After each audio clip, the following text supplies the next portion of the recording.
Juber's High Score Challenge, and the game this time is Dimahoo by Raizing, published by Capcom, released in year 2000.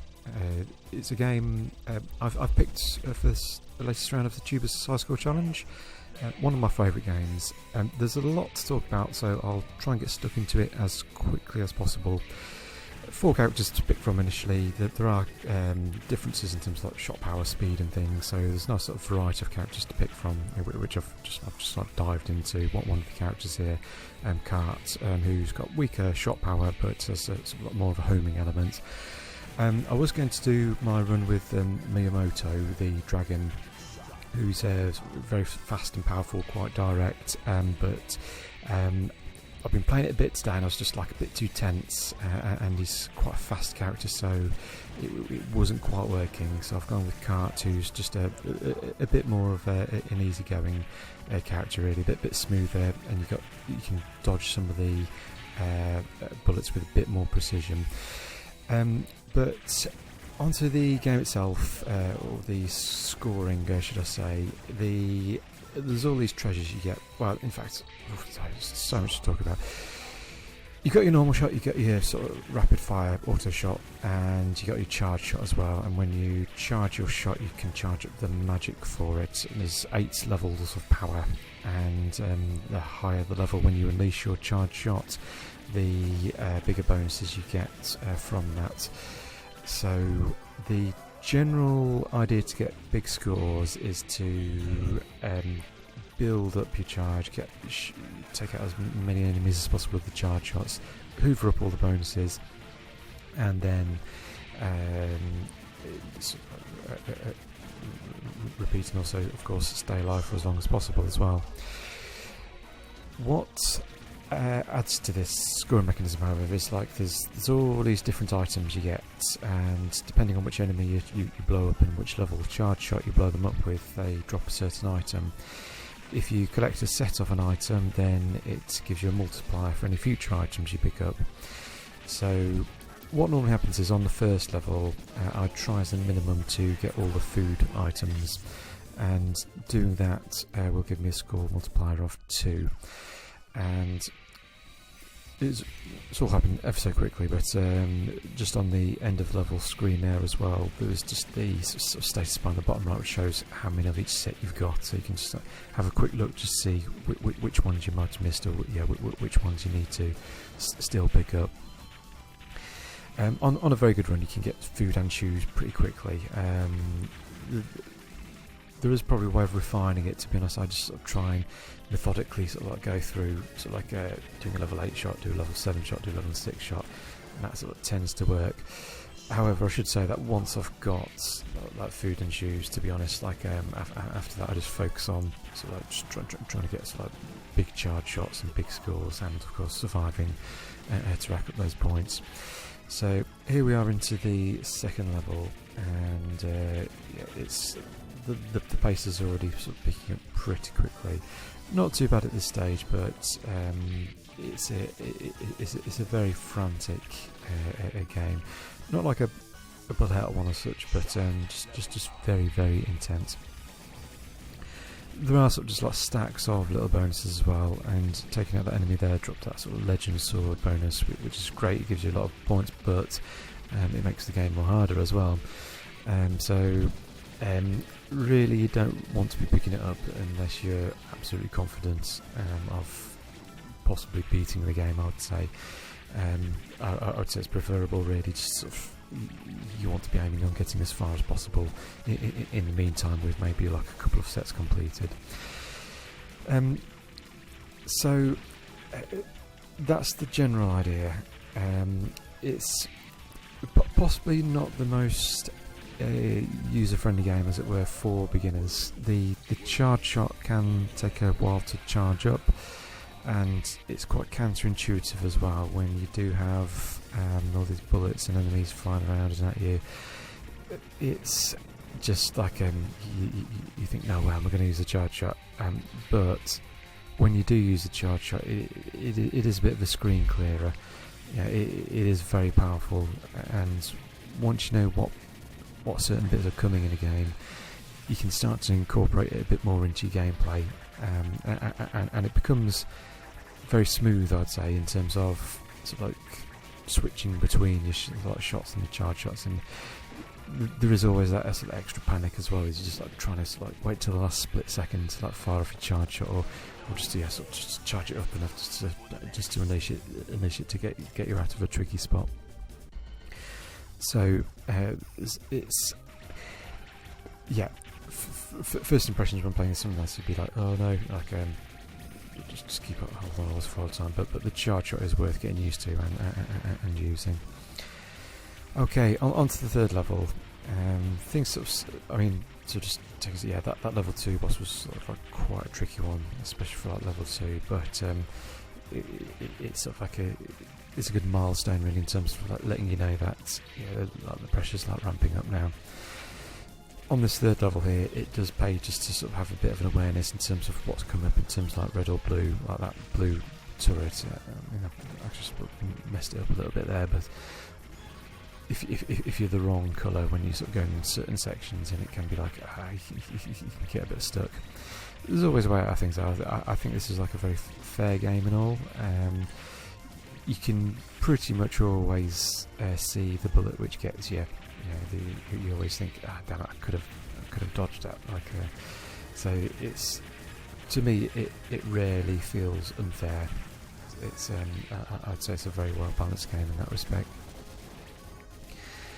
Okay, so sort of ploughing through this third level here. Yeah, this is I'd say sort of quite a good run at the moment. And just as like a pass score, so like I started aiming for about like 2. Oh no. So I'm just trying to remember what my pass score was. Never mind. I actually think I was aiming for 3 million by the end of level 3, so I'm actually a bit behind par. Yeah, but never mind. This did, of course, turn out to be my best run. That's why I'm commentating and posting this one. Sometimes, yeah, you get a bit lucky, I would say. Getting your sets completed early on, you get some of the big bonuses on board. So the score can sort of fluctuate sort of quite a bit. I appreciate that might not be the most what's the word, precise way of doing high scores, but that's actually one of the things I really like about this game. There's a lot to it, but there's almost like an element of randomness about it as well. It's I know that sounds funny, but you can never quite be sure on a particular how it's going to go. There's never no two runs are the same really. There's always opportunities to get a different kind of treasure, take a bit more risk to get a different treasure, taking a bigger bonus to rank up the difficulty, just make it more of a challenge should you wish. So sometimes I've been on a run which might have not been going great, just think fuck it, like just get up the legend sword or whatever and see how it goes from there. And it's I find it almost like endlessly playable in a way. I just never get bored of this game. I can happily sort of play it on and on. But there is only so many time in the day, and hours in the left to post the Tubers High School Challenge run. So here we are. Okay, level 4 now, and this is where it gets super intense, and this is where runs can be scuppered pretty quickly.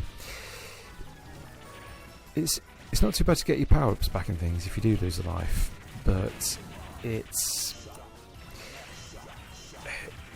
once you lose that momentum, it's kind of like it can be very difficult to get back on track. So I lost my first life there.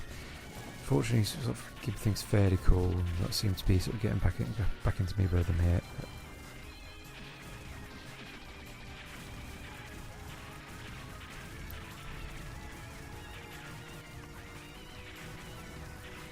Yeah, these bits are a little bit tricky because you get these big tank things and you get those like beholder things which sort of come up, and it really helps if you know what colour you want to be just before they appear. I say by now it's like constant, like tap tap tap tap tap. Yeah, just like directions and stuff. Going from one position to the next, either to dodge a bullet, of course, or to try and get into sort of position for the next bit. Got some 2 mega bonuses there. To be honest, I'm not entirely sure I got those, but yeah, definitely take those.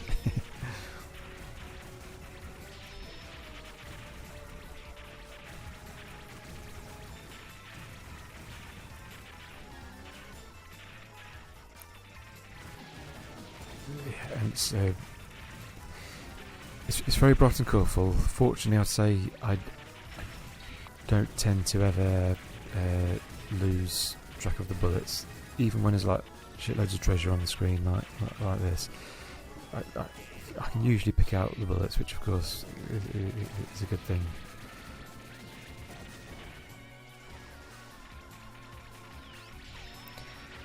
And so, something I haven't talked about, but I just love the style and the setting of this game, and the music as well. You know, just this sort of fantasy sort of magic type thing. It's just, yeah, there's a lot of all the enemies are interesting. I just like all the items, even though the items don't actually do anything. It's just like a really comprehensive like set of items to collect. And the bosses as well, yeah, absolutely love the bosses, and this is one of my favourite bosses in the game, but also all around, I think.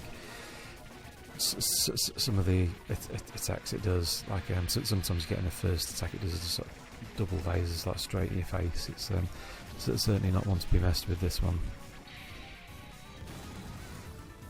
And that is a bit harsh. Yeah, it does these sort of like sort of, yeah, multi-direction lasers. It does that sort of screeching thing. When it screeches, stay still, let it fire once. For the second and third shots, it does just like shift sort of slightly to the side.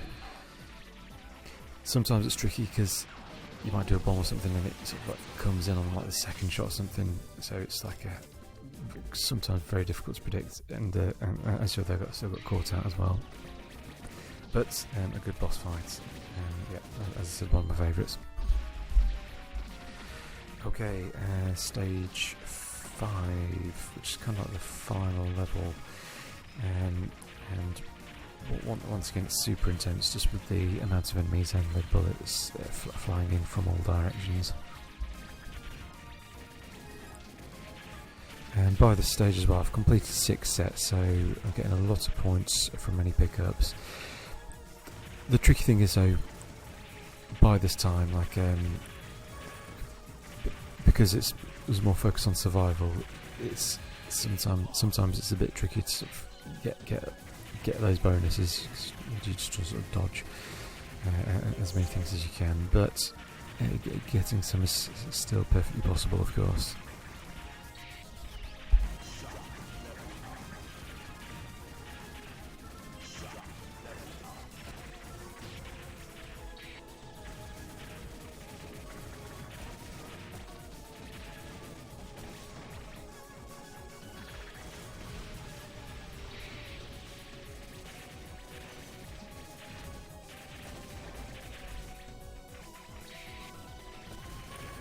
So this is going okay. Yeah, those turrets sort of absorb a lot of bullets, but yeah, nothing too serious. Quick opportunity to charge up shots to get some bonuses.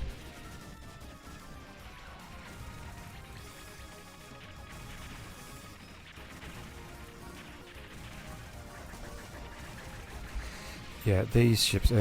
This bit, I find it's best just to stick on one side. I got caught out with a bullet from the side, which is unfortunate, really. I shouldn't have really. Best plan is to sort of try and take out one side of those ships, because they just release shed loads of bullets, and if you get down in the middle and you get both sides, just completely fill in the screen. So yeah, just focus your fire on that bit.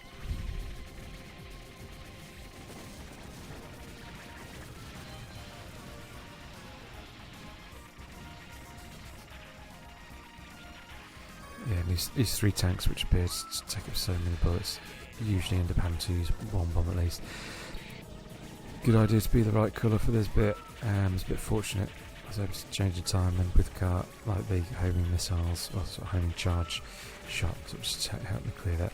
Because those things, they get quite close, and yeah, in fact I screwed it up a bit there. And they can like breathe fire onto you, and like yeah, you want to be taking them out straight away.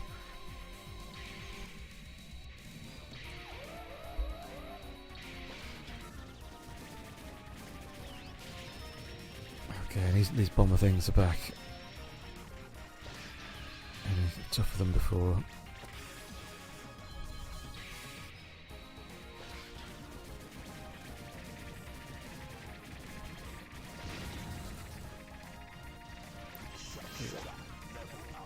Really difficult to dodge that.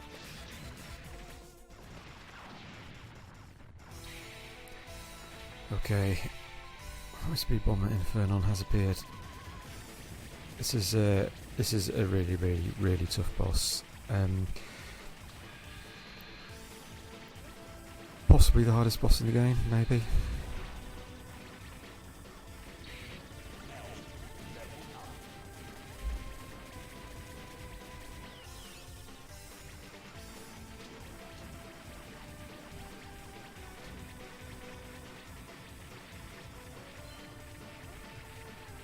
I think I found the technique.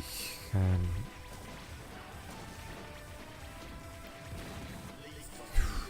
just a bit harsh. Yeah, if I hadn't lost an odd life here or there, and just had like a bomb or two left, I could have got past that bit, but wasn't to be. I have actually got further in the game before, but yeah, unfortunately that's as much as I've been able to do on this high score challenge run. But I was very pleased with my score there. Yeah, I sort of managed to complete quite a few sets, and there were some big bonus items I picked up as well. So my score there, 5.69 million is my score. Okay, and bye for now.